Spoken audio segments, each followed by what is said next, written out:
প্ৰত্যেক দিনাই ইমান এক্সিডেণ্ট বাঢ়িছে। আমাৰ দুদিনমান আগত আমাৰ 1 নম্বৰ এজনৰে 2জনমান এক্সিডেণ্ট হৈছে বা আমাৰ ঘৰৰ ওচৰে শুনো। তাৰপিছত এক্সিডেণ্ট হোৱাৰ পিছত যেতিয়া যিটো পৰিৱেশ হয়, যিটো ঘৰখনত দুখৰ এটা চাহ পৰে, সেই দুখৰ চাহটো আঁতৰাৰ বাবে বৰ্তমান সময়ত সজাগতাৰ অত্যন্ত প্ৰয়োজন হৈ পৰিছে।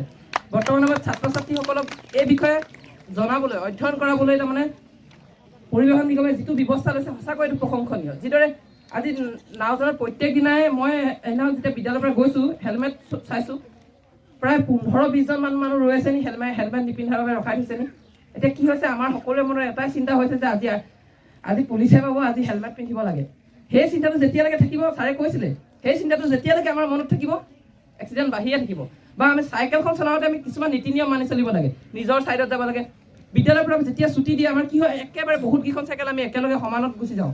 সেইটো প্ৰত্যেক দিনাই মই কৈ থাকোঁ স্কুলতো, যে সেই যিটো নীতি নিয়ম, পাছৰজন আহিব, যে পাছৰজন পাৰ হৈ যাব লাগিব, পাছৰ পৰা গাড়ী এখন পাৰ হ'ব লাগিব, সেই চিন্তাটো আমি সকলোৱে কৰিব লাগিব।